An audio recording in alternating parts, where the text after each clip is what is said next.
until we accept that there's a social construct problem here, we're playing games. I mean, there's a bit of a high school mentality of Bitcoin, as you probably seen. It's like, yeah, honey badger, right? And it's like, is anyone really measuring decentralization? When someone says decentralized consensus, has anyone ever provided data? There's been no data on that, period, right? We have no data on that. So we're all playing games because we've taken over some world economy and it's worth, $5 billion or whatever it's worth. But I think there's something much more beautiful here. I'm very passionate about Bitcoin, and talking about this is obviously no fun for me either. I didn't like thinking of it. I told my wife when I spoke at the conference, I go, this might be my last Bitcoin conference because I'll be shot.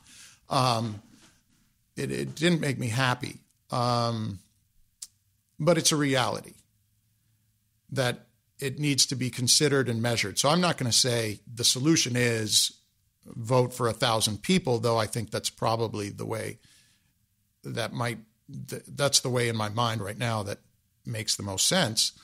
I would say the solution needs to be thought about by some people who are a lot smarter than me. But we are now aware of the problem.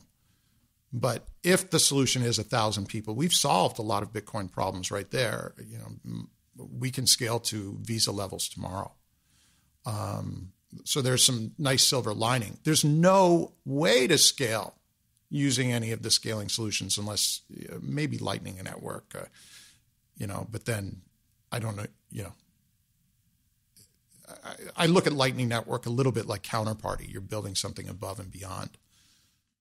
I mean, I agree with you on some points, but I guess there's sort of two sides, right? I think on the one hand, this is sort of a actual idea, right? It's like sort of a half-baked idea that has, in terms of a lot of details that you sort of, gloss over. And oh yeah, you're absolutely right about that. It's not even a tenth baked. Right. I think when you think about a truly decentralized, resilient currency, because or distributed system, whatever it is used for, whether currency or smart contracts or whatnot, it's pretty clear to me right now. Bitcoin, it sort of works as advertised, more or less. I mean, at least it's not being, even though it's not particularly decentralized, it's not being abused because, we would sort of see that.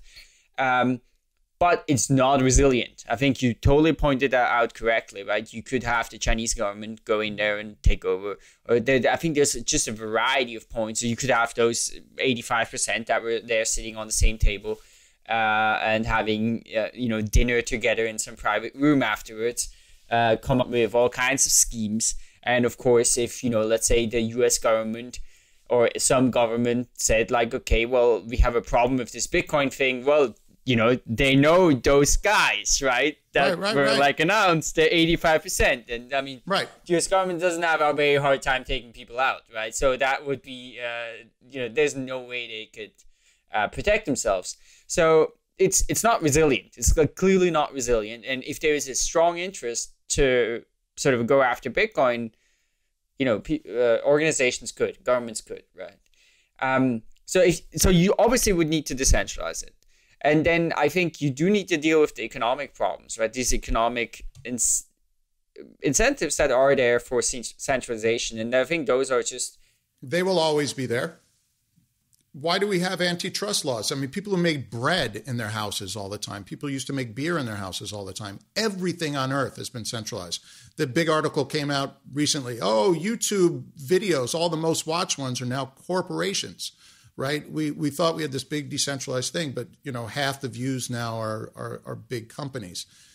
Centralization happens in everything. In Europe, you have antitrust laws. Why do we set up laws to prevent monopolies? Because they always happen for everything. So you have them in Korea, you have them in Japan, you have them in the United States. They're some of our most serious laws. And the rule number 2 is to prevent complete control by one entity. In 1860 in the United States, Jay Gould is his name, tried to corner gold Gold. He tried to corner gold, right? And he got very close. If he wasn't like kind of wrecked by how the president reacted, he was going to corner gold. I'll repeat, gold. People were using gold back then. All right. We have laws to prevent that, right? For very, very important reasons, because economies of scale dictate no matter what you do, someone doing a lot of it is going to do it better. And so you're going to be asked out. Imagine in 2013 if we had a panel of all the miners. Like, what coliseum are you going to put them in? What 10 coliseums, right? And you can see that picture very, very differently.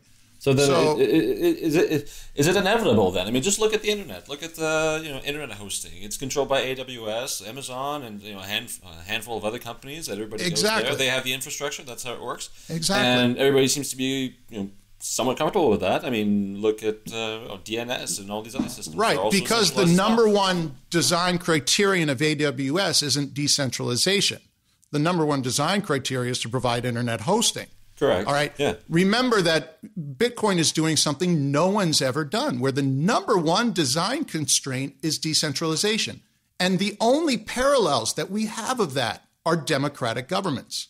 There's nothing else in history that you're going to find that requires decentralization of some form. The very reason that we establish ID in Europe is so that you can vote, so we can decentralize the decision-making process on those transactions. Because don't get me wrong, what is Europe? It's basically a big company that's distributing billions and billions of dollars, and that's being decided upon by a decentralized group of people. Now, someone might come up with some other model, but I just can't even see it. If I am correct that noses matter, then we need to put noses into the system. And right now, Bitcoin is loved claiming that math is protecting us. So all I'm saying is people love to go, oh, it's like the internet in the early days. Bullshit. It's like Linux. Bullshit, right? Linux, you could break off your own chain. You could develop comfortably on it. You could run Linux beautifully on your company. If you do that with Bitcoin, it's not Bitcoin, right? It's another currency. And you can never reintegrate them later. You can't spoon them together. So just one last sentence. So that one design criterion, decentralized, makes it something that's never existed before.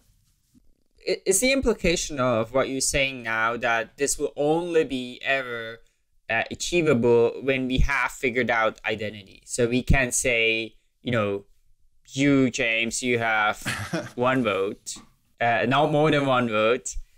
And, you can vote on, for example, who are those representatives? Well, I hear you. Yes, if we want it. So what is the definition of maximally decentralized? That's very easy to define. It's 7.3 billion individual people voting, right? That is maximum. You can't get more decentralized until we discover people on Mars or Jupiter, right? So every individual would have a vote. We don't need maximally decentralized. I would be very comfortable with knowing all times that we've got around 1,000 differently incentivized people. Okay, and there, the identity then relies on identifying 1,000 people in some form or fashion. I'd be very happy identifying people from Skype conversations. I'd be very happy identifying them from their public personas and public presence, even though I've never met them. And indeed, that works pretty well in a number of places. So right now, we're moving towards minimally decentralized. And yeah, AWS is a great comparison, right? Google and Microsoft are competing, but that's works for them. It doesn't work at all for currency. James, thanks so much for coming on. This has been it's been interesting. I think we are sort of at the end of the show, although I'm sure we could keep going for a very long time with this discussion. and I'm sure in some way we are continuing this discussion. Hopefully you will do so in your videos. We will do so here, and perhaps we will do so again once in the same context here. So thanks so much for taking the time, and thanks so much for the work you're doing. Yeah, great work you guys are doing as well. Really big fan. Hope to continue whichever conversations. Yeah, so of course for our listener, we will have links to his videos, to his YouTube channel, and to his appearances as a 1990s rapper as well in the show notes. And so, yeah, thanks so much for listening. So Epicenter Bitcoin is part of the LTB network. So, of course, you can find our show, and you can also find lots of other great shows on letstalkbitcoin.com. And we put out episodes every Monday. So you can, of course, subscribe to it on your podcast app, or you can also watch the videos on YouTube. And that's on youtube.com/epicenterbtc. And yeah, if you're a loyal listener, we're still doing the t-shirt contest. Basically, leave us a review, send us an email, and we'll send you a t-shirt. And it's not really a contest anymore. It's just like, it's not a contest. Give us a review, and we'll send you a t-shirt. It's a misnomer. It's not a contest. Those are nice t-shirts. You guys have mediums? Yeah. We'll get you one. Oh, I'm gonna work on that. Absolutely. But you got to leave us a review though on iTunes. I will. Oh, I have, but I will leave. Okay, then we'll send a t-shirt. Okay. Well, thanks so much, and yeah, we'll be back next week. Bye, guys. Great meeting y'all.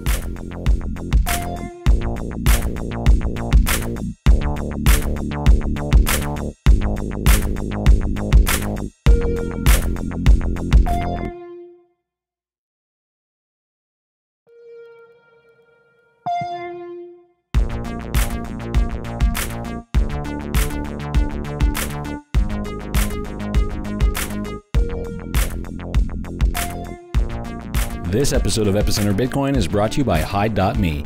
Protect yourself against hackers and safeguard your identity online with a first-class VPN.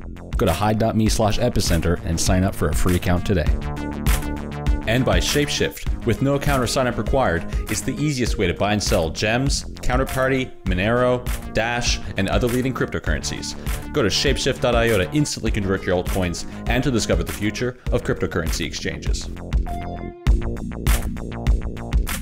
Hi, welcome to Epicenter Bitcoin, the show which talks about the technologies, projects, and startups driving decentralization and the global cryptocurrency revolution. My name is Sébastien Couture. And my name is Brian Fabian Crane.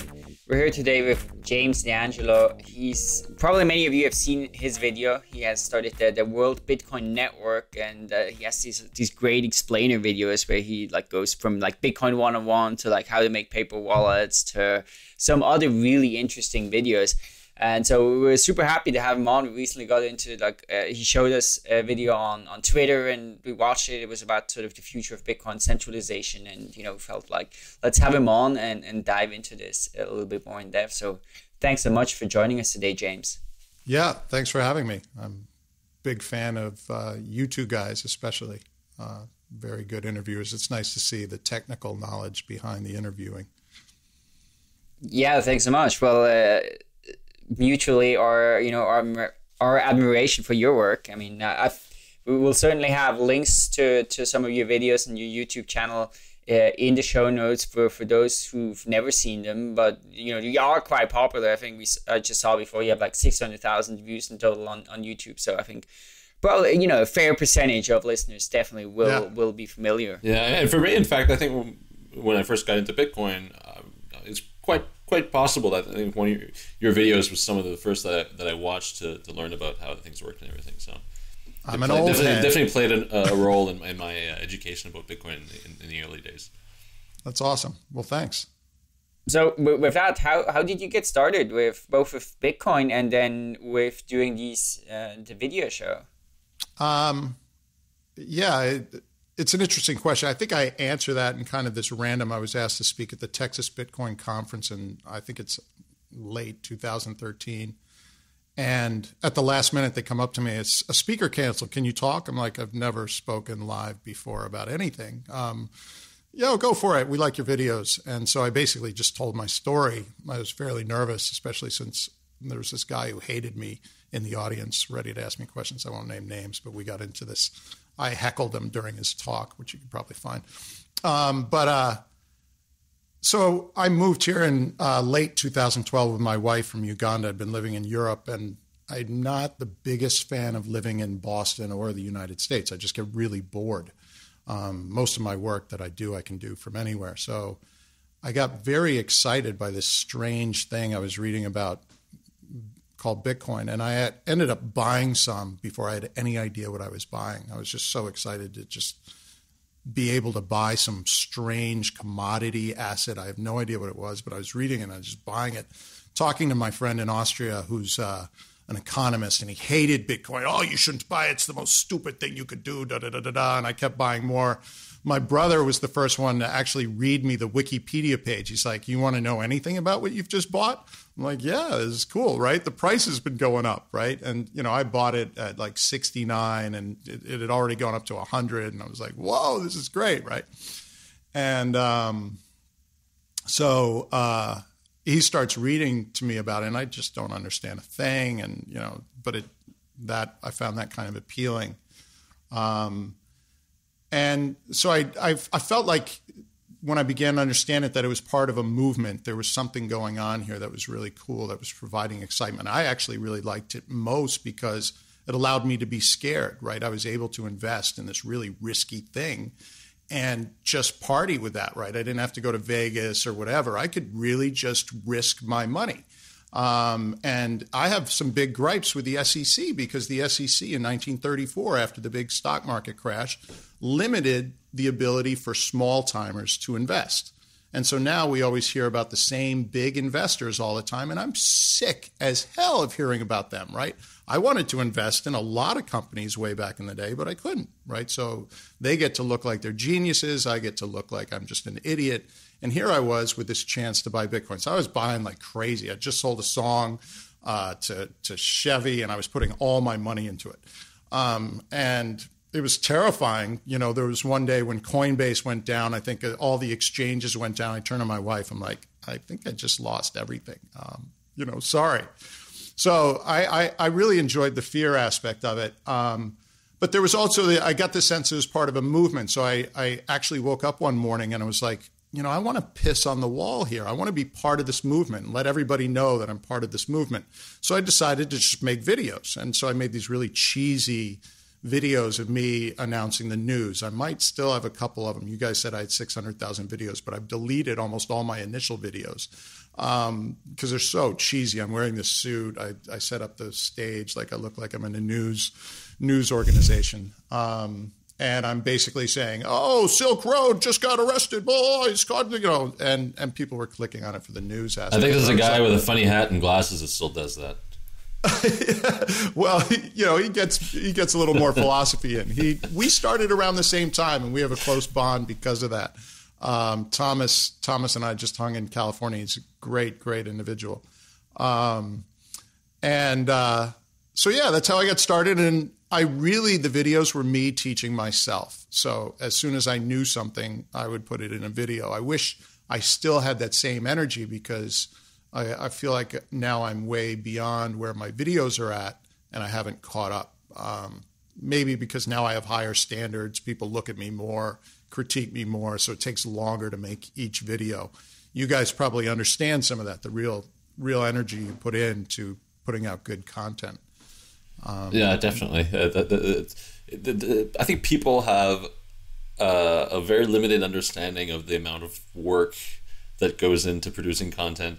And I mean, not only just the research and finding guests and, producing the content, but also like just the technical part of it. And like, oh God, yeah. Sometimes Google Hangouts just screws up and we can't put it out, or we can't put out the video or something like that. But yeah, so it is challenging. But what you were saying regarding educating yourself, we talked to other people that do content like Adam B. Levine and others, and same thing for us. Like when we first started doing this podcast, especially for me, because I just really I started doing this podcast because I had heard about Bitcoin and I wanted to learn about it, and it was really just to learn about it and to produce the content as you were learning, and I think a lot of people were in the same boat.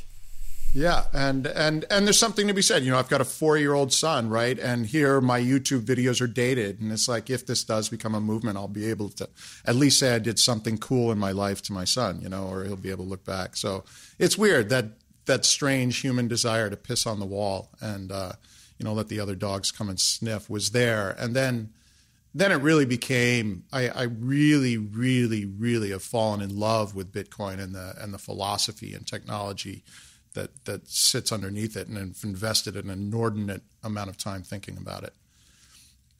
So it is, as many people have said, it's a very fun rabbit hole to dive in.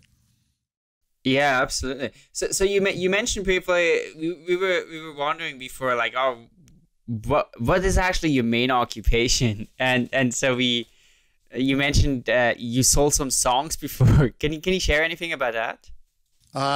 Well, I mean, yeah, I mean, my background's technology, so I get into everything based on technology. So I built some early audio hardware. We're talking 1990, 1980s. I'm fiddling around with building audio hardware. And I was getting really sick of my job at NASA. And I just did this interview with Apple, and I hated the job that they offered me at Apple. And I had this audio hardware, and I had some money in my pocket from the NASA. I wasn't spending anything. So I just picked up and moved to Philadelphia and started lying to my neighbors, the hot dog vendors, et cetera, that I'm a music producer. And at that time, man, you'd get rappers flying through the window if you produce music. Now everybody has GarageBand on their computer, but back then no one had beats. So I started producing beats, and next thing you know, rappers are coming in. 5 months later, we're signed to Sony. Our very first calls from this German guy's like, oh, we want you to tour in Germany. I was like, yeah, maybe next year. He's like, no, we're going to get you here now, And boom, some big contract came in, and my first sold out show is in Berlin. We look through the curtains. My rapping partner literally has like a heart attack or something. He's spazzing out on the floor. He's so nervous, and we start drinking beer before the show, and the curtains open, and I'm a rapper, I guess.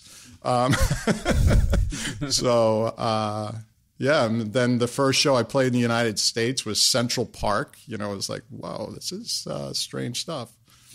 So it was again very similar to Bitcoin, right? It was this brand new thing. It was this brand new technology being applied to this old thing, which is music, right? So you bringing the technology in and reinventing how music can be made. And I've always really enjoyed that when the technology comes in and disrupts, right? So it really disrupts the music industry. Cool. And are you involved with any other Bitcoin or blockchain startups or anything like that? Any projects on the horizon and things that you like to work on? No, I mean, I don't know. I do a bunch of sort of counseling and advising. So I do a lot of high-powered free lunches. I've never charged. People have offered me money. I do some consulting for companies that want Bitcoin explained to them, so banks, et cetera. It's not a very active part of my life. So when the invite comes and if it fits in my schedule, I jump at the chance, but I don't have a site. I don't publish it at all. But I also, I don't know if you know, I won this big contest at MIT, and it's a big contest in the United States it's called the MIT Climate Collab. And that was using the blockchain technology to solve what I consider a solution for climate change. And then this year I was very proud of, I released a very simple global identity platform. And so these are things that I think about and sort of launch on my own. They're both open source. Anybody could use them. And in fact, I do get calls about both of them, whether people can use them. Like, go ahead, do whatever you want. The adoption factor, I think, is an issue right now because most people don't understand what the hell it is. But I think the ideas both stand up to scrutiny. And so I build my own just basically open source solutions. Can you tell us a bit more about this climate thing and this identity platform? Yeah, so I travel a lot. When I travel the world, it's almost always climate. I wake up at night scared about climate change. I'm just one of those guys. There's people who are going to immediately turn off the video right now because, oh my God, climate change isn't real, whatever.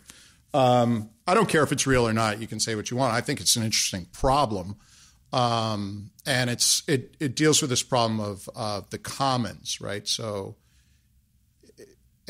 if you're familiar, if you like in the Mediterranean Sea, you have big fishing problems, right? You have 24 countries around the Mediterranean Sea. And how do you broker it such that fish stay in the sea and fishermen still can make a paycheck? Well, if you've ever gone scuba diving in the Mediterranean Sea, you realize it hasn't been brokered very well. There isn't a single animal alive in the Mediterranean right now, at least when I was swimming there last. And that's because it's a commons, right? It isn't run by one government organization. And same with the atmosphere. So it's considered a commons. And one of the traditional ways to solve a commons is to distribute ownership in such a way that people consider as fair. So my idea was, what if we just assigned everybody on Earth an equal share of carbon emissions, and then companies would have to pay for it? And it relied heavily on smart contracts. So these smart contracts would broker fees paid between, say, a company that volunteers to come in, like a Whole Foods, a company that's looking to claim that they want to do something good for the environment. Well, that now they could prove it, right? If you walk into Whole Foods right now and you see this poster, we support climate change initiatives, or this Kenyan farmer is working for you, or whatever. Do you believe it when you see the poster? Probably not. But what if you could immediately click on there, see the blockchain transaction going to that Kenyan farmer, have people go to the farm in Kenya and see that that guy's received it? The blockchain transparency allows for some very bold statements that can be made and provable. And I was just basically applying that same concept to this commons problem of the climate. And I just got a big call from folks in Vancouver trying to develop it last week. So I just went through the idea again with them. And it all relies on Bitcoin. And you also mentioned an identity platform. Can you tell us about that? Yeah, so again, I have a video on both of these. I'd say my Snowcaps climate change one was me still figuring out the idea, so it's kind of a long, confusing one. Whereas I think the identity one I do very well. And I actually give you the code there to build the identity. But again, even with Bitcoiners, one of the big problems with identity is that it exposes you to the networks. It exposes who you are. You don't have control over your identity. And it turns out that everything from voting, especially in developing countries, voting is very difficult because identity is very difficult. In the United States and Europe, we kind of have reliable identity run by a very strong government. But the reason I'm speaking to you guys today, the reason you guys value my attention and I value your attention, is we both have identity established. The reason we might hire Andreas Antonopoulos or Peter Todd or Gavin Andreessen is because we have their identities. If you're in the developing country and you have no identity that you can sell, it's very hard for you to bootstrap yourself. So in a refugee situation or something, having zero identity is very expensive. In India, India works very hard on identity because they can't hand out government handouts. So the government wants to install some welfare program, but the people at the end of the chain have no identity. So how do you know that the money ever reached them? And so the need for a identity scheme is important, and it's pretty easy to do. I could take Sebastian's picture right now with my little JPEG screen, and I could hash that photo, and I could put that on the blockchain. Okay? Now, what does that mean? It means now we have this photo of Sebastian that's time-stamped. Now I can go to anyone who wants to be an identity provider, and they could send a tiny transaction to that photo. That photo doesn't have to be online. He could email that to them or whatever, and he can now get it authorized as an identity thing. So, these get complex, and I don't want to lose too much time with that, but it's very simple, and it works, I'd say, perfectly. Are you familiar with Identify? We had Tim Pastor on last week, and he's working on this platform called Identify that allows you to put proofs of your identity in a blockchain. And you have this web of trust network where people vet what you put in this transaction, which is protected by your private key, and which essentially allows you to create identities that are validated by different sources. Right. And all identity schemes, I think he's absolutely correct when he says your identity has to be validated by someone. So identity is social.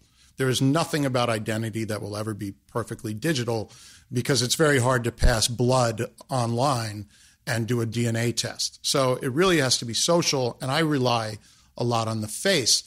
The thing that I really hate about all identity schemes is you can, with a private key based or a password based, you can lose your identity. Someone could steal your identity. If I get your private key, well, what can I do now? Does that have access to funds? Can I now spend it? Are we relying on a private key, which is knowledge? That's a knowledge-based identity, or are we relying on recognition? So in my view, the photo would be the private key because, as you know, if I hash the photo, it becomes a private key. Now you would make that private key actually public. And the only person that can use that private key in a transaction would be someone whose face matched the photo. And you could put 1 million photos online. You could do every angle of yourself. You could do location-based identity. The beauty of this is, even if you forget your name, even if you get mugged, beat up, and intimidated, you cannot lose your identity. It's impossible to steal it. So with a system, I mean, we don't have to go into detail of this, but with a system like Identify, what the premise is that if someone takes your private key or you lose it, then you simply create then you would ask your web of trust to basically unvalidate that piece of identity, so the people, to say essentially that you're not in control of that piece of identity anymore, so that people wouldn't trust it, and then like this is the new, this is my new key over here. Right. It's a very interesting system, but yeah. But that essentially is the problem, though, is when you have to ask your web of trust. Now, how do you prove that you're you? You can be Sybil attacked like crazy, right? How do you now establish without a private key that's functioning that you're you? And when you really need your identity, you've now lost it. Okay, so you're going to a border crossing or you're about to be arrested in a refugee situation. The last thing you want is your identity compromised for even 5 seconds, okay? And because those 5 seconds might be the crucial 5 seconds. Do you want to have to turn around and try and get your web of trust to authenticate you? And the beautiful thing about having your photo be the private key is you can go to a border crossing where no one has internet or electricity, as long as you have working cell phones and you can prove your identity. Prove it. Okay? So you don't need that web of trust at all. So we're talking anytime there's an extreme situation, your identity is still yours. And that's why I think it's a fundamental change to ownership-based identity, right? I can establish private keys and passwords. I mean, what's more stupid? Do you guys have this in Europe where you forget your password on your bank and they ask you your mother's maiden name? Like, yeah. What is that? That is not identity. That is bank grade security, my friend. What it is actually underlying that is an enormous government protection, right? Because if you start lying about that stuff, you're going to get arrested. Okay? The ability to do shitty security is available in the first world, okay, in the developed world. The ability to do shitty security where you reclaim your password by saying your mother's maiden name is not available when you don't have strong police protection, right? It's the police threat that you're stealing the identity that allows them to do shitty identity, really shitty, like 5-letter passwords with 1 number at the end. I mean, give me a break. I could have programmed through that in 1982. So what if you can make an identity that can't be stolen? And that's what I was developing. And my experiences in Uganda definitely were behind that. Yeah, I think it's a really interesting problem. I mean, one of the ideas coming out of cryptocurrencies that I am most excited about is the idea of a sort of universal basic income. And there, of course, identity is a fundamental. Idea. Oh, yes. Yes. It's an awesome idea, yeah. Yeah, and what's the end road of that? You exactly know the end road of that, identity. If you don't have identity... Identity is the one thing that is the key here. Yeah, Thomas Paine doesn't help you unless you have identity, right? Because I think he was the one who introduced the idea of universal basic income. So identity, and strangely, we'll talk about it later, but it's really key to think that identity is really the end road to thousands of problems. So if my climate change solution works, it's the end road. Even if other people's climate change, it's the end road. Welfare, governance, voting, universal basic income, identity, right? It's essential to so many problems. Let's take a short break and talk about Hide.me. Hide.me is a VPN provider.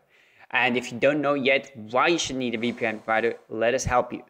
I'm sure you were like me, and when all the crazy revelations came out during the Snowden time of all the spying that is being done by the NSA and other government agencies, you were shocked and you said, not with me, not with my own rights.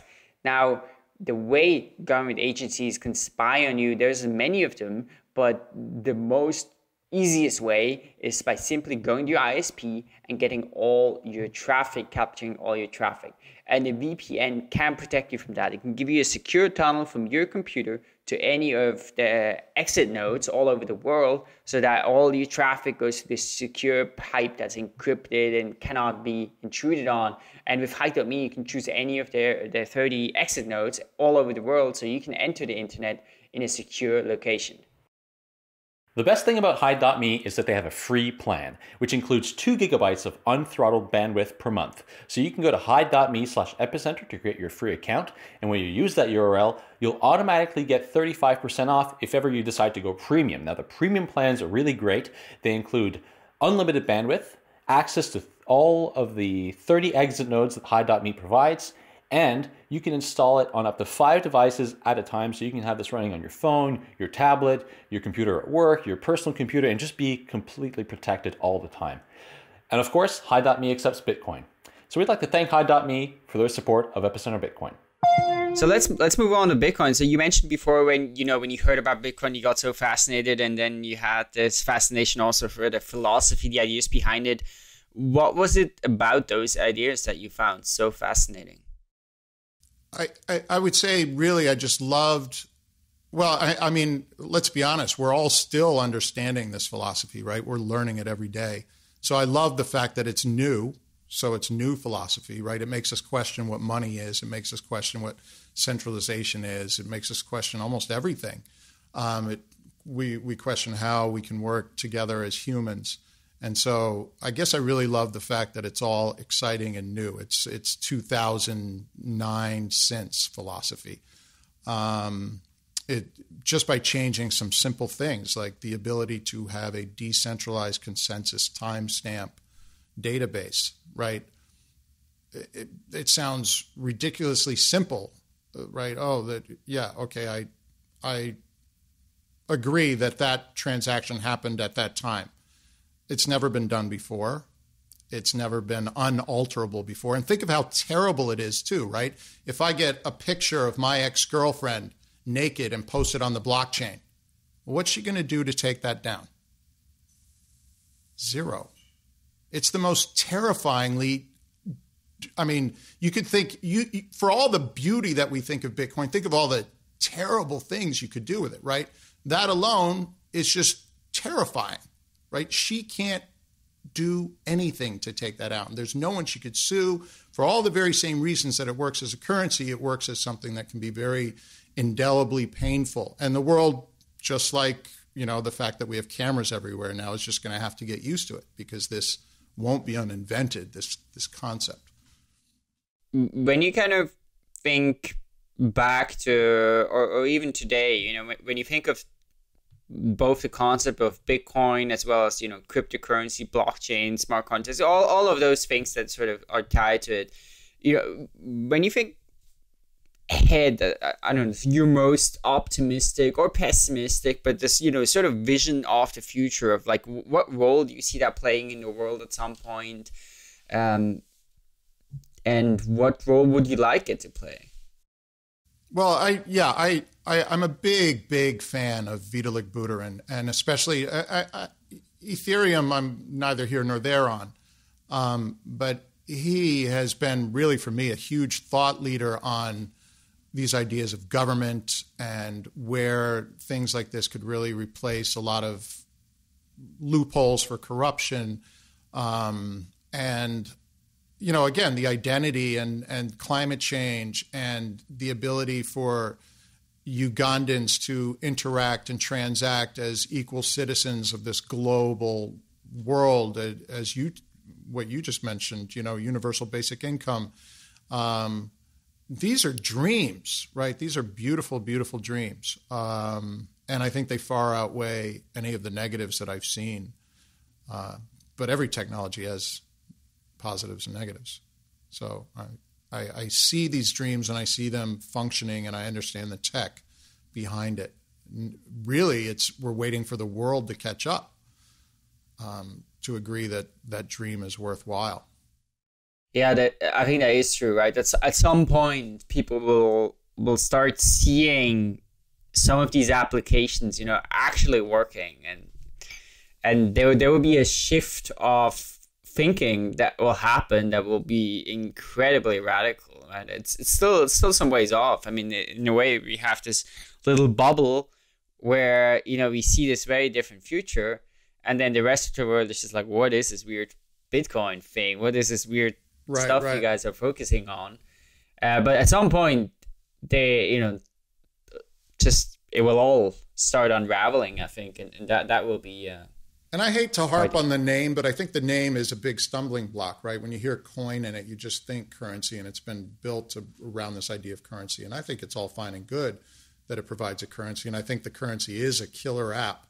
But when I started doing my series, Million Killer Apps, I was trying to figure out myself how many beautiful, wonderful applications there were. And inside of a week, I was like, there's too many to count. So I did the first episode thinking I would do 2, and then I did the second one. I'm like, oh my God, I could do 5 more of these killer, ridiculously beautiful applications for this technology. And the nice thing is, when I did the first video, most people were saying, well, there is no killer app. And I would say maybe my videos changed that. I don't hear that as much anymore, right? Now it's like, which killer app will come first, or which of these applications might.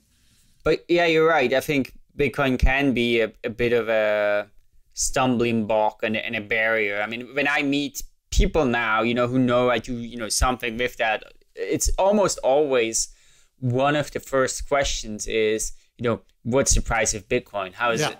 And it's just, I also think that actually Bitcoin as a currency is a killer app. It's awesome, but it's just one tiny, tiny part of all the things that are possible. And even with Bitcoin as a currency, to reduce it to a price is just sort of misses the point. But even with, we can talk about this perhaps a bit later, but the shift of attention from Bitcoin to blockchain in the media and startups and everything, we've talked about this before. Even with this shift, even when you're talking about blockchain, you still have to enter the conversation with Bitcoin. Just this at lunch this afternoon, someone asked me, what I was working on, and then I'm talking about Stratum, and we're building blockchain solutions. And well, what's the blockchain? Well, you have to explain Bitcoin to them before you can get into the blockchain. So personally, I find that challenging, and I'd like to be able to find a way, especially with regards to just blockchain technology, to explain it without having to talk about the currency. Yeah, and it's a bit like saying, well, here's an engine, and we're just going to ignore fuel.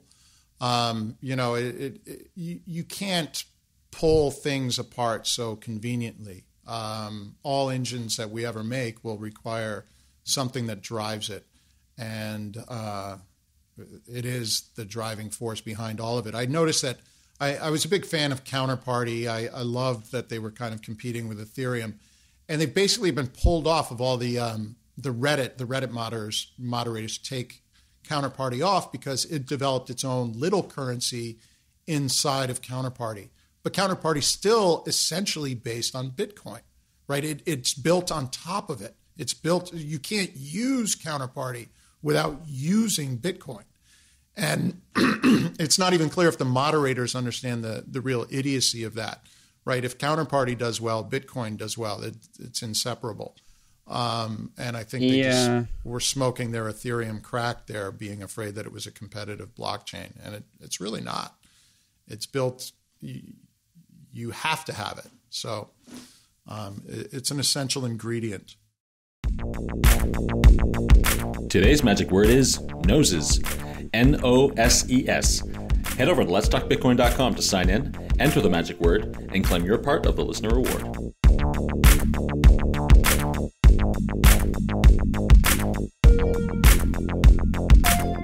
Well, with that, let's dive into one of the topics that you have thought a lot about, which is the aspect of centralization or decentralization, and the whole conversation around that. And of course, it's a conversation that I don't know how often we've talked about it, but it's just so central to all of this.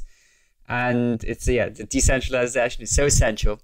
So to get started with that, how do you think about decentralization, and what do you think we should focus on? Like, what's a good metric to even say Bitcoin is, for example, decentralized or not decentralized?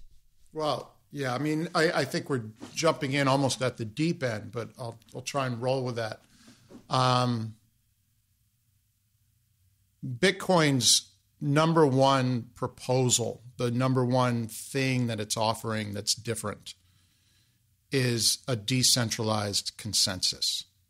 That is its selling point. If you don't have that, there is absolutely nothing. The fact that you get a currency out of that is really wonderful, right? So you have a decentralized consensus. So all these different miners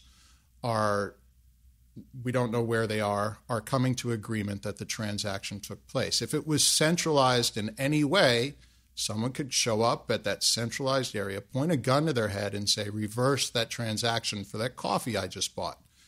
The whole beauty of it is we don't know where that person is who just validated that transaction. Now, there's other beautiful things. We incentivize that person to mine that transaction and all that. But really, if there's only one value proposal that Bitcoin's offered to the world that's changed the game, the novelty of Bitcoin is decentralized consensus. So if we prioritize at all away from that, we are prioritizing away from Bitcoin. We are prioritizing away from the ability to maintain a currency. The moment transactions are reversed by any centralized authority, the price, which everyone seems to care about, goes to zero. So Bitcoin as a framework dies. Now, we could all think of really tragic places to have that centralization take place. So say, for example, all of a sudden, all the centralization was taking place by some corrupt dictator in some corrupt country, and he owned all the mining. I would suspect that most people would stop calling Bitcoin a decentralized consensus, and they would all be bailing out pretty quickly. So centralization and decentralization are the main ingredients. If you talk Bitcoin, you have to talk those terms very clearly. The trouble is we have built mining in such a way that it's anonymous. So if I wanted today to go out and buy some mining hardware and jump on the network without a name, I can. Well, if I wanted today to go out and buy half of all the mining hardware and jump on the network, I can. That is a choice that I make, and I make alone. Whereas with Coinbase or a mining pool, you're socially tied into the people you're serving. So if I join a mining pool, I am only part of other people joining. And if the mining pool starts acting badly, we all grab our hardware and we point it at another mining pool. Or if Coinbase starts acting badly, they're a centralized institutions, we take our money out and we go to Circle, or we just run paper wallets.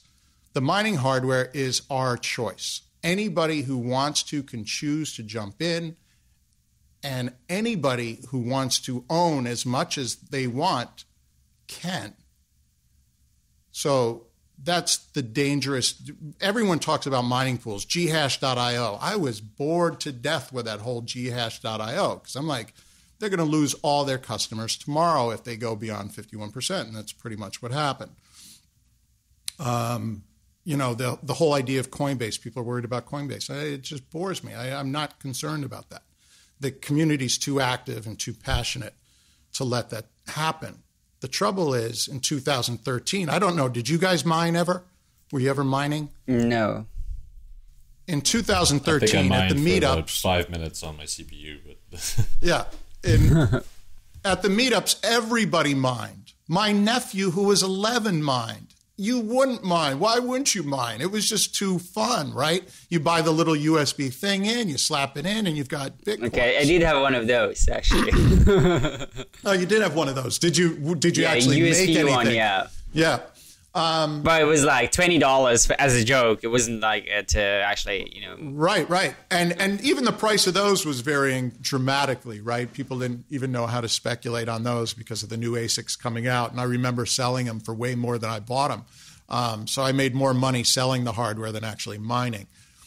But nobody mines now. I don't know anyone who mines. Sure, people mine, but the percent of people has gone terribly low. And we now have people claiming that greater than 50%, I've heard as high as 70% of the miners are in China. And the Chinese are probably hate hearing this. Why you guys always pick on the Chinese? We're okay, right?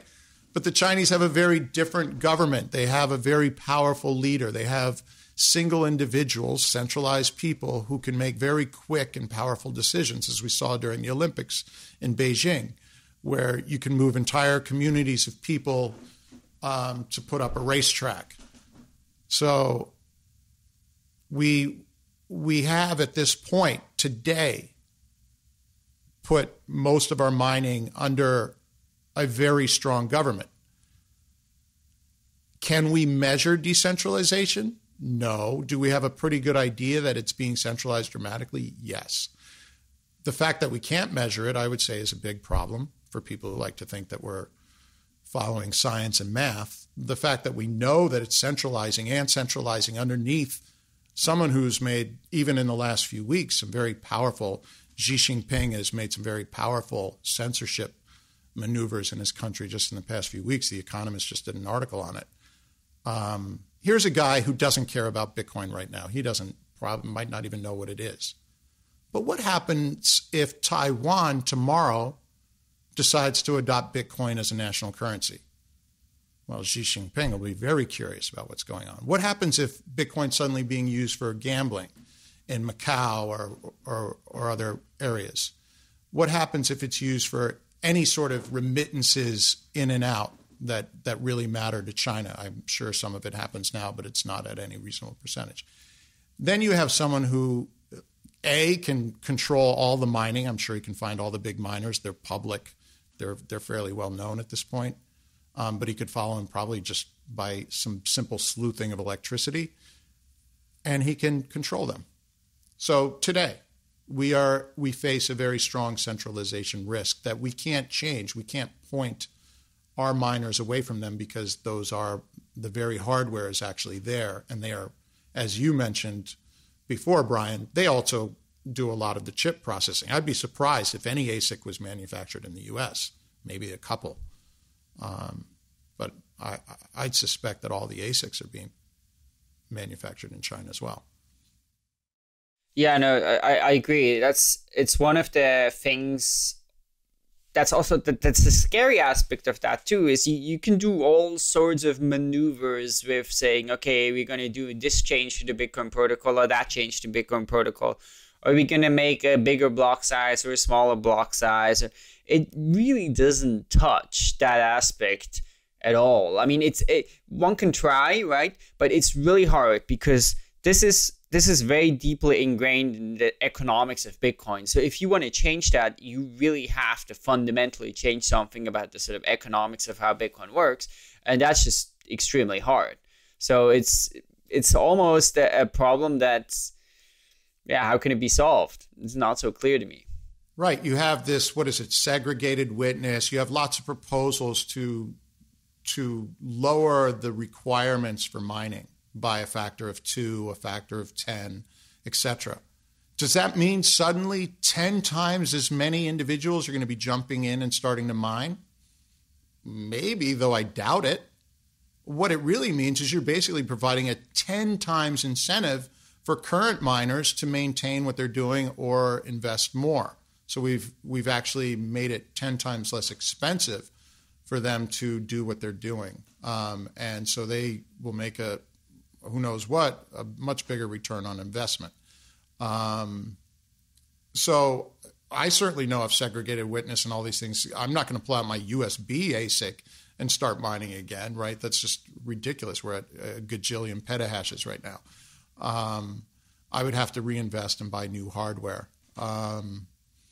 So I don't see that day, the dream day that everyone's talking about from Gavin, Peter Todd on down, is that we're going to somehow write the technology such that it's going to be 2013 again when you go to the meetup and everyone's talking about mining.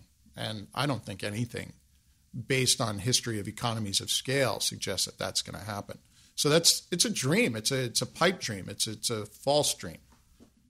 Yeah, I mean, one could imagine some things, right? So let's say, because the issue is you have some centralization pressures, right? So first of all, the latency thing with mining makes it a lot more attractive to be a big miner, right? You have a clear advantage in terms of, your block doesn't get orphaned. So that's a problem. But if we, for example, talked about Bitcoin NG, that would solve that, right? So you could do that, and that would at least solve the latency problem. And then, of course, you still have the thing with the hardware and the cost of hardware and the economies of scale there. But if you did do a proof of work algorithm where you can't really build an ASIC for it, or it's really inefficient to build an ASIC for it, but everybody has sort of a spare resource to use, like spare computational cycles, then those economics could actually change to make it just economically unattractive to build ASICs and build big mining farms. So it's possible. It's of course would require huge changes to Bitcoin, which isn't going to happen. I mean, if you can't even agree on barely anything, there's just absolutely zero possibility of that happening. And then you also start having other vulnerabilities, maybe with botnets and stuff. I don't know if that's so much of a concern. Probably not. Well, I'd say it's a very real concern. So that's the big fear, right? Keep in mind that when Bitcoin grew, it grew without predators, right? It was growing in this very beautiful space because no one saw any value in it. And so it was able to grow up without all this attention and massive hackers. And so botnets are the argument right now for coming up with an ASIC resistant algorithm. There's everything that we're talking about leads to some problem. So if you come up with a brand new ASIC, of course, economies of scale. Even if you're just mining on your chips, there's economies of scale there. There's huge economies of scale. Mining all together as opposed to having to broadcast your networks, etc. So we'd love to think that those halcyon days of 2011 can be created by some hardware or software thing that we're going to go and kind of recreate that environment. But that environment will never be recreated, right? Because the innocence that existed there was essential to the growth of Bitcoin. Certainly, if you went back in time and it was 2009 or 2010, you'd be mining like a maniac and looking to centralize as much as possible. No one at that point was thinking that, right? So Gavin's throwing out his Bitcoins. He's giving them out on his Bitcoin faucet. People are paying $10,000, 10,000 Bitcoins for a pizza. It's a bit like playing with Monopoly money. The only reason no one turns around and starts printing really beautiful copies of your Monopoly money is because there's no value in it. But as soon as those things take off, well, you've incentivized people to be corrupt. And so that transition happened in 2012. So it's a very, very different environment. And, I hate to say it, but Satoshi made a massive, massive mistake by assuming that decentralization can happen via hardware. And again, if we look at centralization as the key ingredient of what Bitcoin is, he's made a massive and fundamental mistake in his development of Bitcoin. And it's just something that's happening slowly as the miners are pooling and moving together. And I saw the Scaling Bitcoin. I think even one of them said, 85% of all Bitcoin mining is sitting here at this panel right now. I was like, that's freaking terrifying, right? That's the last thing I want to hear. And they're all sitting there. And what if they make one little deal between themselves, right? And all of a sudden, 85% is walking out in one guy's pocket. So again, the only thing we're offering is decentralization. And the only thing we're not talking about is decentralization. The only thing we're not concerned about. Everyone's concerned about anonymity. Fuck anonymity. It's the second ingredient, right? We really have to be careful about that. Our show today is brought to you by our friends at Shapeshift. Shapeshift is the fast and easy way to trade altcoins, and they now support over 50 of the most popular altcoins that you all know and love. When you want to trade altcoins, you can do this the hard way, which means creating an account at an exchange, giving them your personal information, sending your money there, putting your trades through, and growing old waiting for those trades to complete. Or you can do it the easy way, which means no accounts, no signups, and getting it done in less than 1 minute while enjoying a cocktail, for instance. Have you ever looked at one of these mobile phones and wondered what they're good for, wondered what purpose they serve, what one could possibly do with them?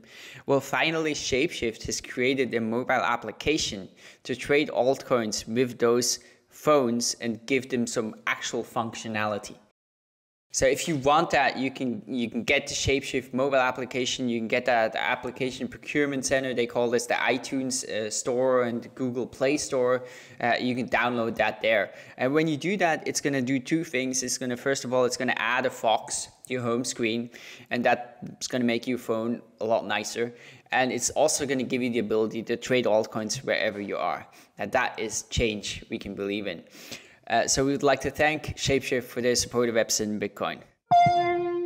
You said the mistake Satoshi made was that he assumed that you could get decentralization through hardware. I mean, there's this famous quote in the white paper, right? One CPU, one vote. I know, how beautiful. That's the dream, beautiful. Right? That's the dream. Right. And right now we're sitting here in massive vote buying scandal of all time, right? Yeah, it didn't quite work out that way. I've got 3 CPUs in my house. I have 0 votes.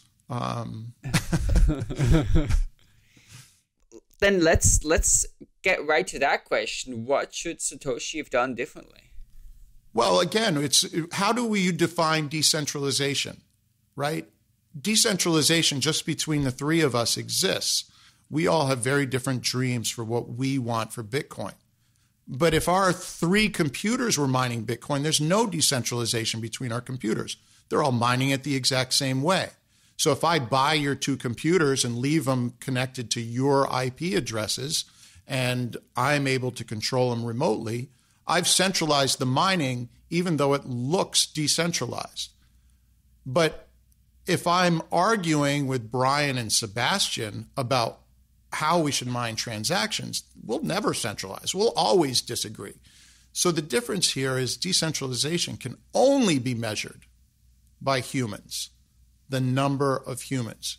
If the number of humans drops, decentralization drops, period. Who cares how many CPUs or ASICs or nodes exist?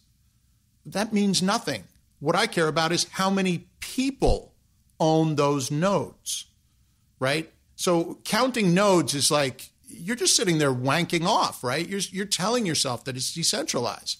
It's just not, okay? That's no evidence of decentralization at all. I could go on AWS right now, Amazon Cloud, and build 1 billion nodes for an hour, right? And do some massive mining, right? It'll cost me a ton.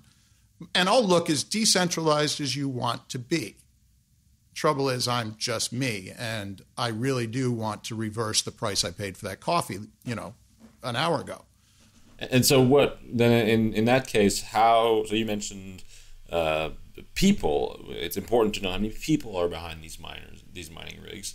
And you did an interesting video called Nodes versus Noses, where you argue that there should be one nose behind every node, one physical person. How can we achieve that then? It seems difficult to if we compromise anonymity unless we want to compromise on anonymity. It seems unlikely that we'll be able to achieve a situation where we have many nodes and as many people behind those nodes as possible.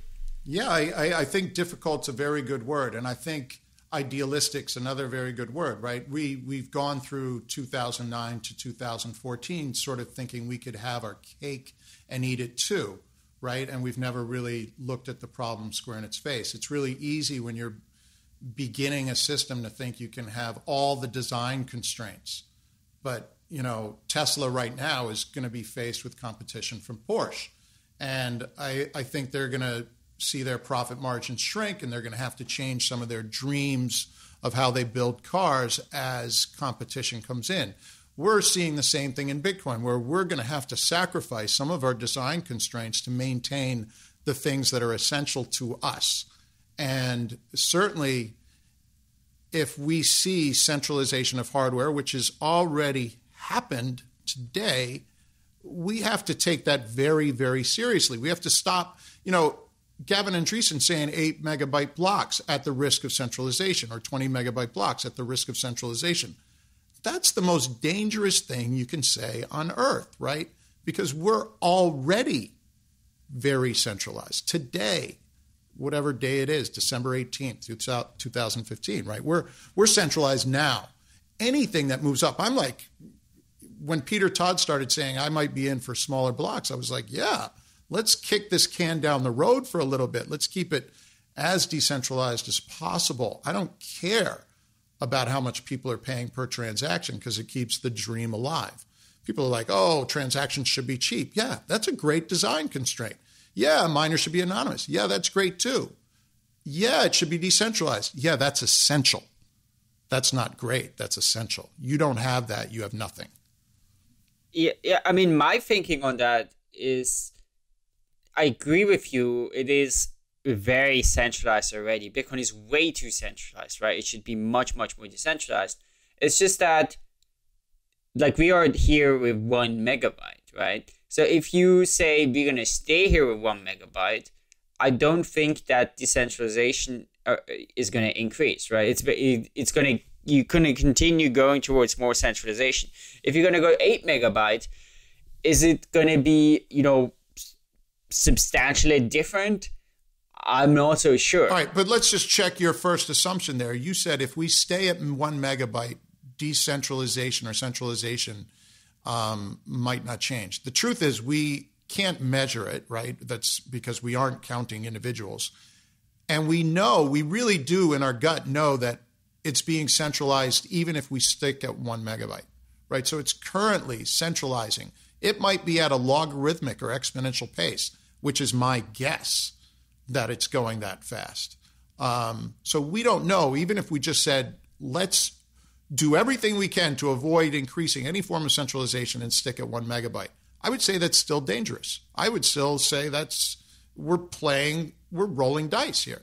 And we're rolling the dice very aggressively against our only design criterion that really matters. So, yeah, I think we're safe today. I don't think Xi Jinping is really to make a move yet, but please don't call the network trustless anymore, because now I'm trusting the fact that he doesn't want to make a move. I mean, forget this idea that we're protected by math. Bitcoin's a social institution, right? When you tell me you're protected by rubber gloves or condoms, I go, it all depends on how you use it and how much people want to attack. Your girlfriend could snip off your condom in 2 seconds, right? Your condom doesn't protect you. If you put your condom on your head, it doesn't protect you either. Same with rubber gloves, same with math. If you're not careful of how you're being attacked, math doesn't protect you at all. There's no honey badger here. There's no this'll work if we don't organize. We have to organize, period. All right. And if we don't organize and start measuring and counting decentralization, we're just letting it centralize because it is currently happening. It's like the tide. It's coming in. So, yeah, I'm strong on that because I feel strong on that. But go ahead, where you were going with the 8 megabytes or whatever. Well, actually, let's not talk about that because I think we've talked about that a lot. I think it's more interesting to talk a little bit about the more the bigger picture here. So, we talked about, or you called Satoshi having made a mistake. What should we have done differently? It's one thing to see a problem. It's another to offer like a solution that works. I think he's a genius. I think the dream he's offered us is the most beautiful dream I've bumped into in my life. But he did make a mistake. The one, I think you said it best, the one GPU, one vote has been compromised dramatically. And he's nowhere close to that being correct. Right. But if you say he's made a mistake, he definitely made a mistaken statement there. Like the statement turned out to be very wrong. No question about that. And that is a super significant thing that happened there. No question about that. But if you say, he made a mistake, sort of implies that, well, he could have done something better, right? So he could have made some different design choice at that stage that, maybe wouldn't have led to the situation we currently are in. I hear you. I hear what you're saying. I'm not always so sure that I can be that confident, right? It's one thing to say someone made a mistake when they're designing a spacecraft to go to light speed, and it's another to come up with the solution to make sure you go to light speed. It's not clear that a decentralized consensus is anything still but a dream today. So we have it. It's working so far, but the turkey on Thanksgiving morning said everything's working so far. And then the farmer comes in after treating it so nicely all its life and hacks off its head. Everything's working so far is a terrible measure of a system. And it was what was yelled at me when I first presented this idea in the green room of a conference by someone who's working heavily on scaling Bitcoin, right? It's working so far, don't mess with it. And I'm like, that's a strange measure of a system. And you can see people who are very invested in scaling being very invested in making sure that Bitcoin is scaled through hardware or software because they're building these projects. Now, if my axiom's correct, and as I say, an axiom can be torn asunder by just one tiny little fact. So all I need is one little fact to prove it's not. If my axiom's correct, which is that decentralization and anonymity are incompatible. So you can't prove one. You can't prove both. You can only establish one or the other. So if you are looking for decentralization, then you really do need to sacrifice the anonymity of miners. And I would say a lot of the miners are sacrificed currently. We know who they are, but that's not what I'm talking about, is the ability to choose their identity in some way as well, right? So say Xi Jinping was mining everything and we knew who he was. So identity doesn't help us there. It just terrifies us. We would have to come up with some way to choose them, to vote or elect them.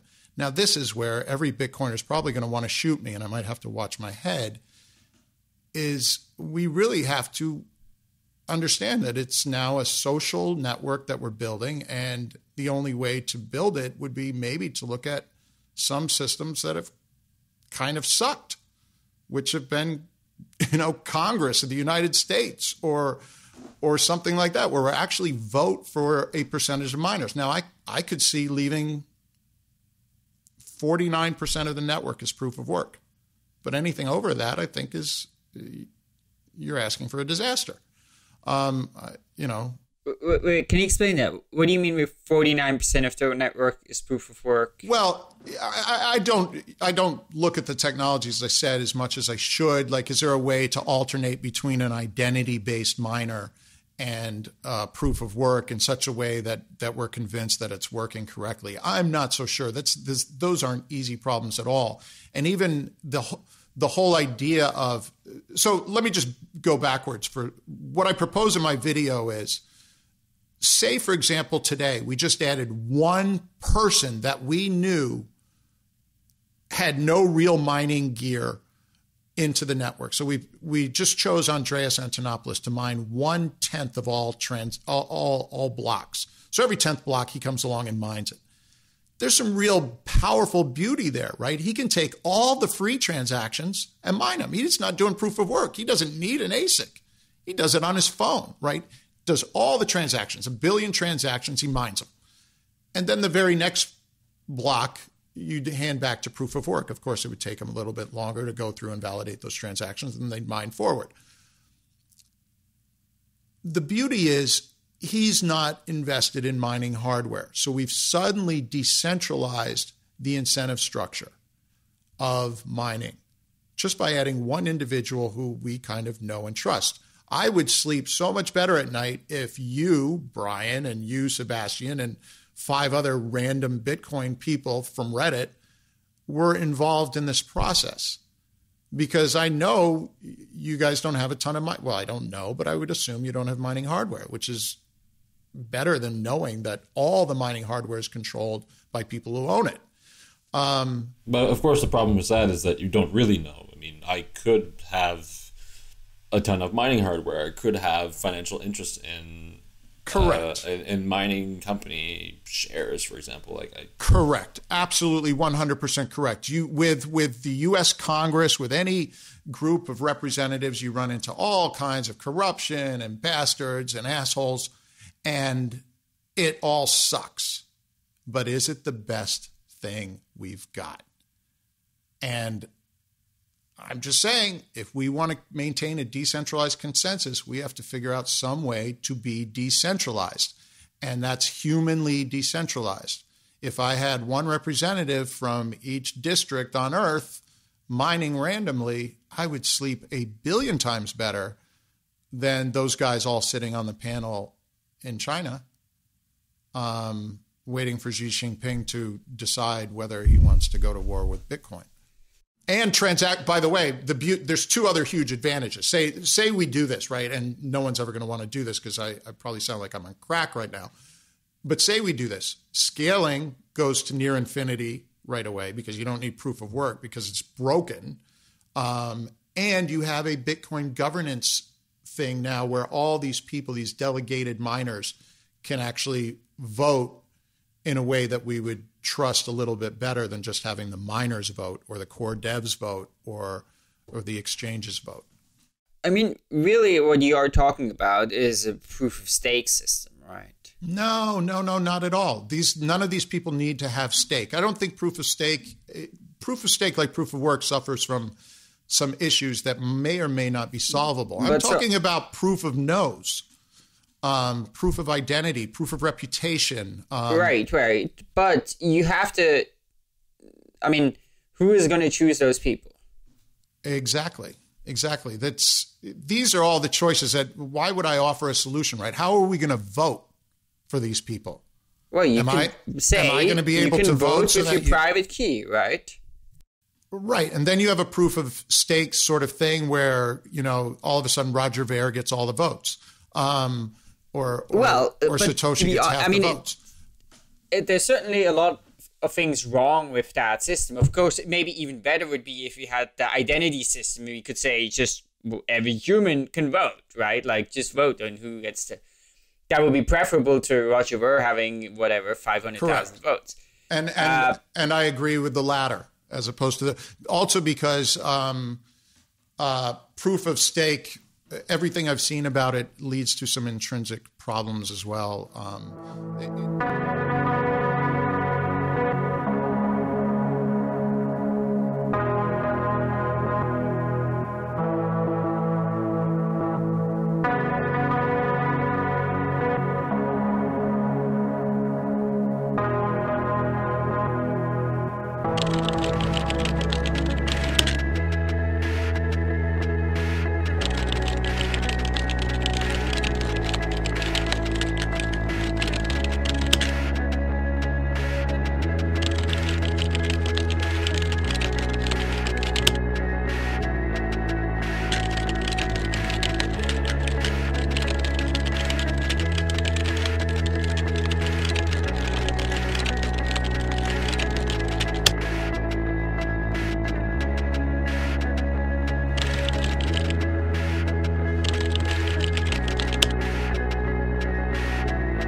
Esta idea me vino hoy especialmente cuando vi otra vez una chica ahí pidiendo dinero por la calle.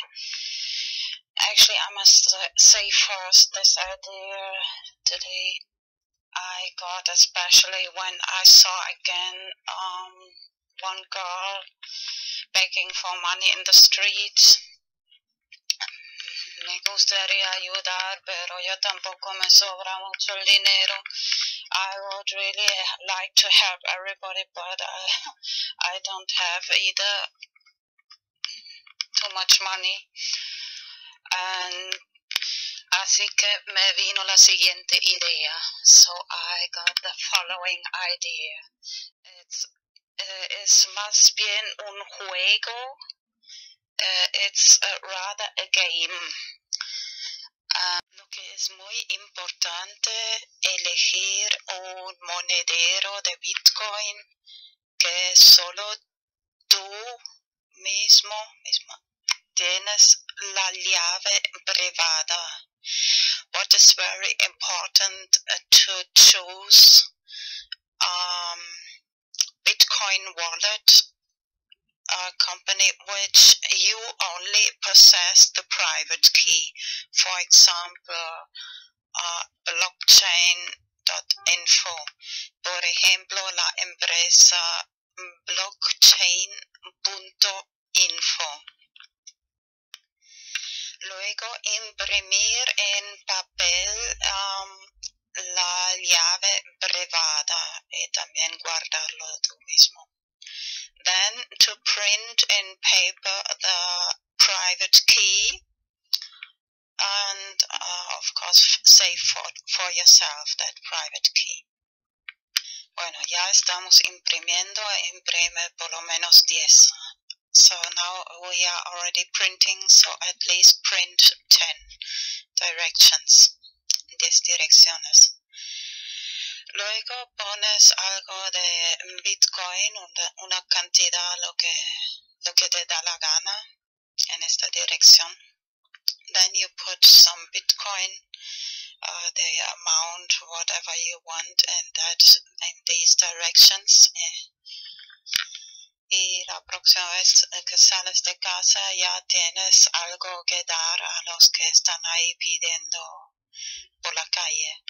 And the next time you go out of the house, you have already something to give for these people who are begging on the streets. Y por ejemplo, y claro, para tus amigos, amigas, and for your friends, of course. Eso da motivación a la gente para aprender Bitcoin y this gives motivation for the people to learn about Bitcoin. Y la parte del juego consiste en lo siguiente, and the game part consists in the following. Explicas a la gente, mira, esta es la clave privada, que es la clave secreta. You explain to the people, look, this is the private key, which must be secret. And you have it and me, and explicas, esa persona y yo mismo la tiene. Y antes pensaba en 5 años, pero luego cambié un poco de idea de hasta 4 años. First I thought of 5 years, but then I changed my opinion to 4 years, later explain.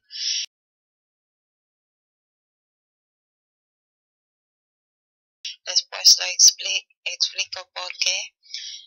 Les dices, mira, tienes 4 años para poner esta cantidad de Bitcoin a otra dirección. Si no lo has quitado después de 4 años, yo lo quito. So you explain them, you have 4 years to take these Bitcoin out of this direction, of this secret key direction. If you don't do it, I do it after these 4 years, so you lose this. It's this part of the game, es la parte del juego.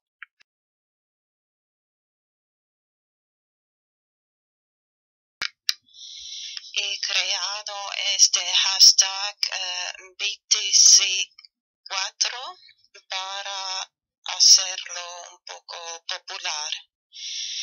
I created this hashtag BTC4 to make it a little popular.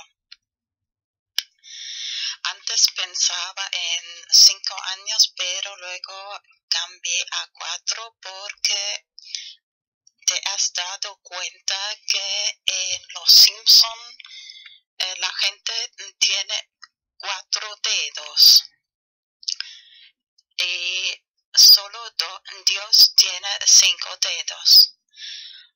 First, I thought of 5 years, but then I changed my mind to 4 years. Did you notice that in The Simpsons, people have 4 fingers and only God has 5 fingers? I'll show some pictures. Voy a enseñar algunas imágenes de Los Simpsons, de los manos y dedos de Simpsons. Some pictures of the hands and fingers of Simpsons.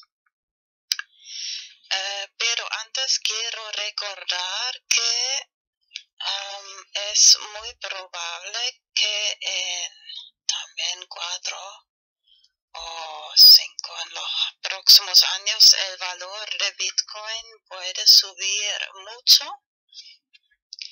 Just want to remember before that the price of Bitcoin, the value of Bitcoin can rise very much in these next years. Así que si solo pones una cantidad pequeña, más tarde puede ser de gran ayuda. Even if you just put a little small amount, later it can be big help. No solo para, bueno, es un juego. Si la persona lo quita antes de 4 años, es para esta persona. Si no, es para ti, si te recuerdas y guardas bien la llave privada. So this is the game part. If the person takes the money out, it's for that person. But if they forget it after these 4 years, you can take it out. And it can be really... Bueno, imprimir también la llave pública y la llave privada. Y si, por ejemplo, okay, first translate. Print not just the private key, but also the public key. Así que si, por ejemplo, explicas a la gente, mira, si alguna persona quiere enviarte Bitcoin, pero tú no tienes ninguna dirección, así que puedes dar esta llave pública a la persona. Mira, muy bien, la llave pública, no la llave secreta. Das a esa persona o cualquier persona y te pueden enviar Bitcoin a esa dirección. So remember, the public key you can give to anybody, and if somebody wants to send you some Bitcoin and this person doesn't have any, so you have already this public address where they can send you Bitcoin. ¿Qué es Bitcoin? Bitcoin es la primera moneda digital descentralizada. Los Bitcoins son monedas digitales que puedes enviar a través de Internet. Comparado con otras alternativas, Bitcoin tiene numerosas ventajas. Los Bitcoins son transferidos directamente de persona a persona a través de la red sin pasar por un banco u otro intermediario. Esto significa que las comisiones son mucho menores, puedes usarlo en cualquier país, tu cuenta no puede ser congelada y no hay prerequisitos o límites arbitrarios. Miremos cómo funciona. Los bitcoins son generados en todo Internet por cualquiera con un programa gratuito llamado minero de bitcoin. Crear bitcoins requiere una cierta cantidad de trabajo para cada bloque de monedas. Esta cantidad se ajusta automáticamente por la red para que los bitcoins siempre sean creados a un ratio predecible y limitado. Tus bitcoins se guardan en tu billetera digital, que te resultará familiar si usas banca digital. Cuando transfieres bitcoins, una firma electrónica es añadida. Pasados unos minutos, la transacción es verificada por el minero y es almacenada permanente y anónimamente por la red. El software de Bitcoin es completamente abierto y cualquiera puede revisar el código. Bitcoin está cambiando las finanzas de la misma manera que la web ha cambiado el periodismo. Cuando cualquiera tiene acceso al mercado global, florecen grandes ideas. Miremos algunos ejemplos de cómo los bitcoins están usándose hoy en día. Puedes comprar videojuegos, regalos, libros, servidores y calcetines de alpaca. Existen varias casas de cambio donde puedes intercambiar tus bitcoins por dólares, euros y más. Los bitcoins son una gran forma para que pequeños negocios y autónomos reciban publicidad. No cuesta nada empezar a aceptarlos, no hay cargos o comisiones y recibirás negocio adicional de la economía bitcoin. Para tus primeros bitcoins y más información, visita weusecoins.com. Bueno, ahora voy a enseñar algunas imágenes de los dedos de Simpsons. Now I'll show some pictures of the fingers of Simpson. The 4 fingers, los 4 dedos y 5 dedos de Dios. The 4 fingers and 5 fingers of God of Simpsons.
The 13th of March.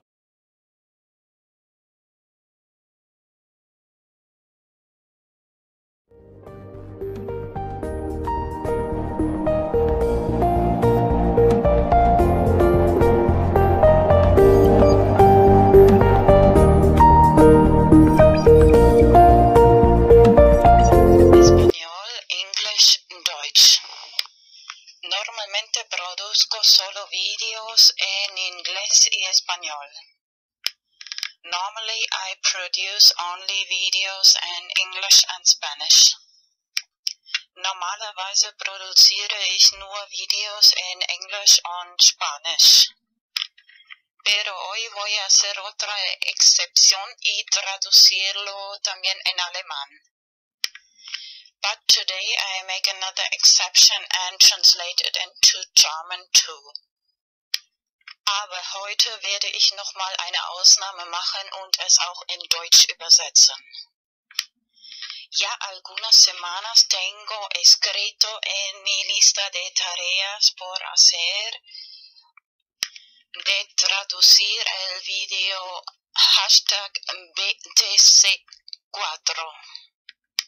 Now already some weeks ago I have written on my to-do list to translate the video BTC4, #BTC4. Schon seit ein paar Wochen habe ich auf meiner To-Do-Liste geschrieben, den Video BTC4 in Deutsch zu übersetzen.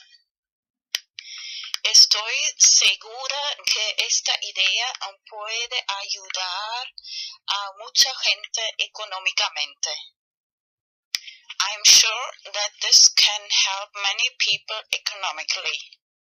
Ich bin sicher, dass diese Idee vielen Leuten finanziell helfen kann. Y da motivación para aprender Bitcoin. And give motivation to learn about Bitcoin. Und Motivation geben, über Bitcoin zu lernen. En este momento el precio de Bitcoin es muy bajo, económico. At the moment the price of Bitcoin is very low, economic. Im Moment ist der Preis von Bitcoin sehr tief. Sería el momento ideal para invertir. Hoy es el 15 de abril 2015. Would be the ideal moment to invest. Today is April 15th, 2015.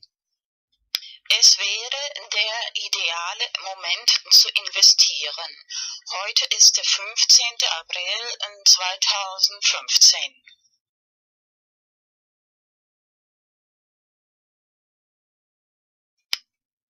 El 27 de marzo 2015 he publicado en mi canal de YouTube VanosEnigmA el primer vídeo sobre hashtag BTC4 explicando cómo me vino esta idea.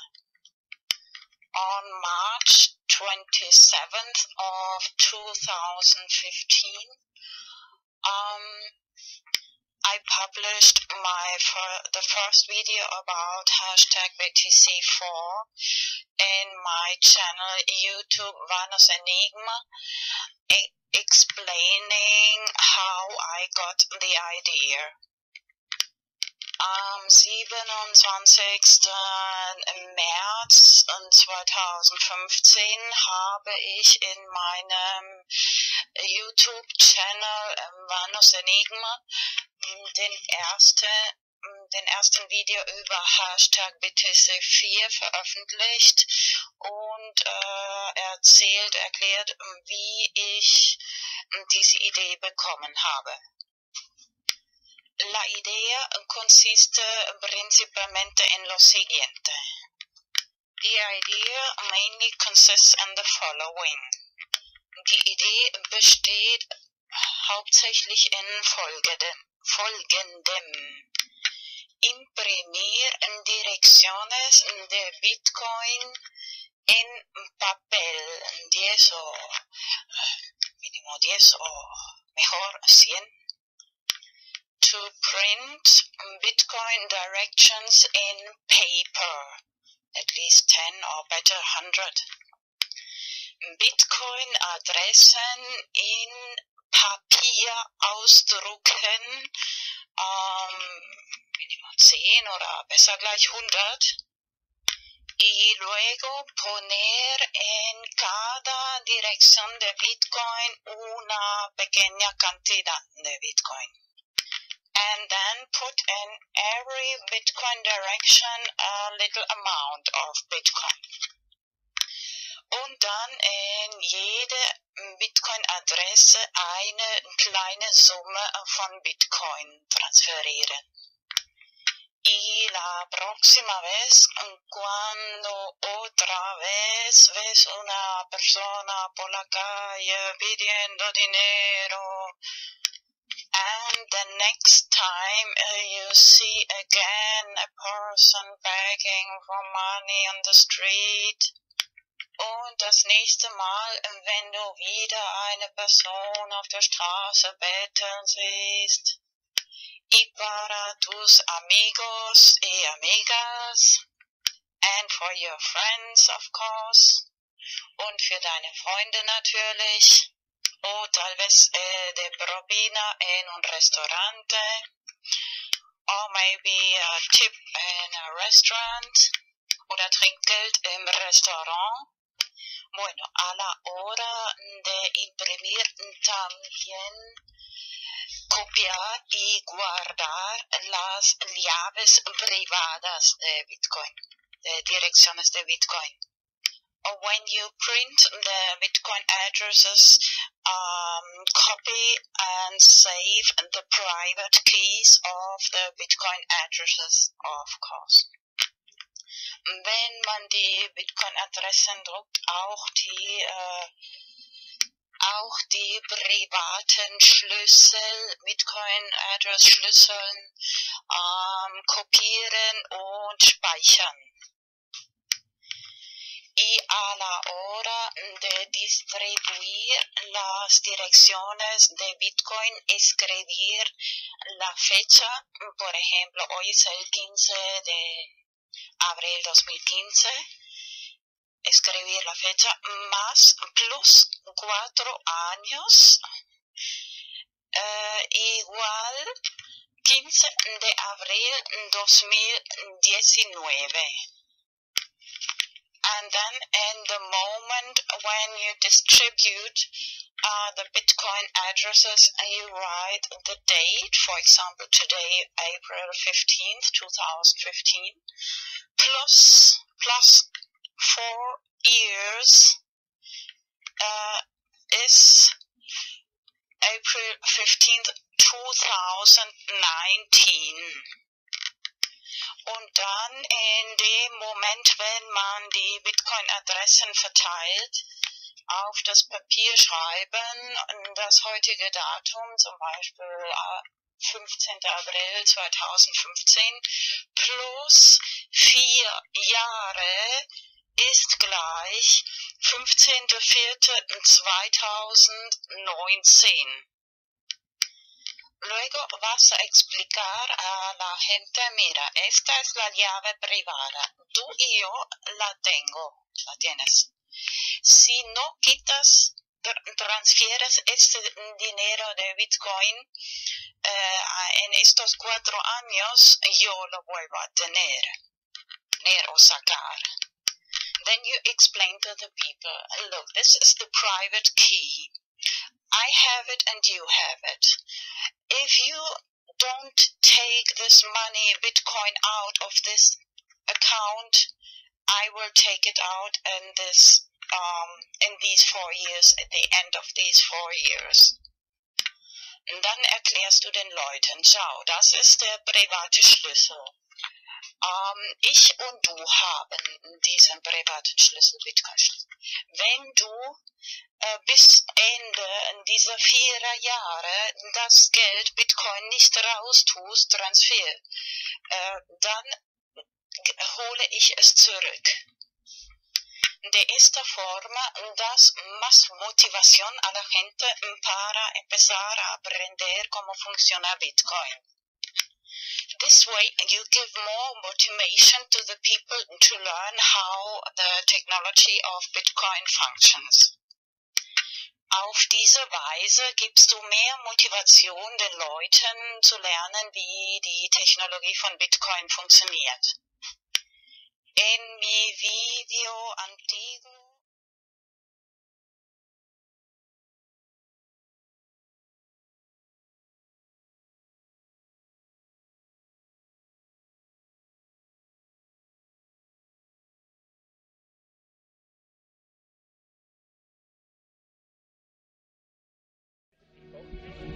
inherently and historically opposed to secret society, secret oaths, and to secret proceedings.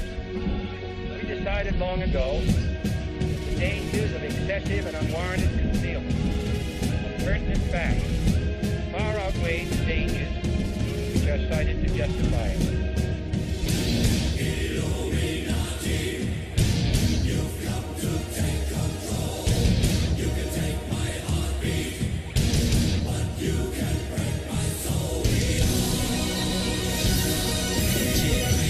Face the facts, join our hands, make a stand. It's time to gather plans, get the shot, take the chance. Till there is no one left, stay correct to the death.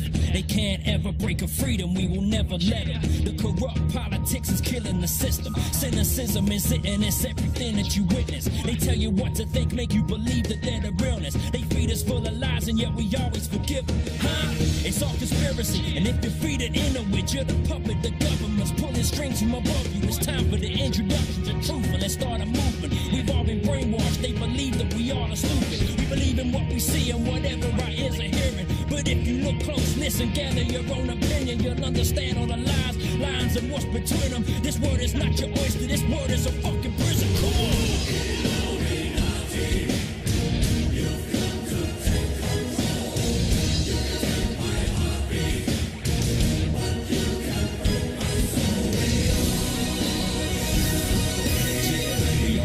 To what's happening in our nation. No one will stand up for the fear of assassination. So they strip us of everything. We stand there and just take it. We're scared to make a stand, a false flag operation. Research Illuminati, find out by 9/11. You see they line their pockets, don't believe the lies they tell you. Find and seek the truth, realize we need to do whatever it is we can to protect our livelihood.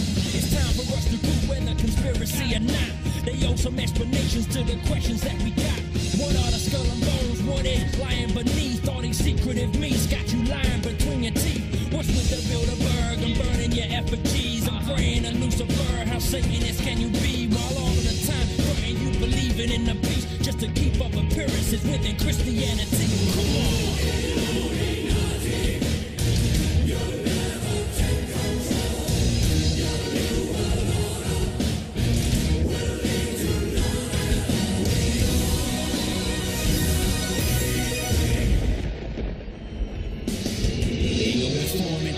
Stay strong. They try to shut us down or turn around, let us storm them. We got the warnings, let us march from the morning through the night. We gon' fight and close the eye and overthrow all these damn secret societies.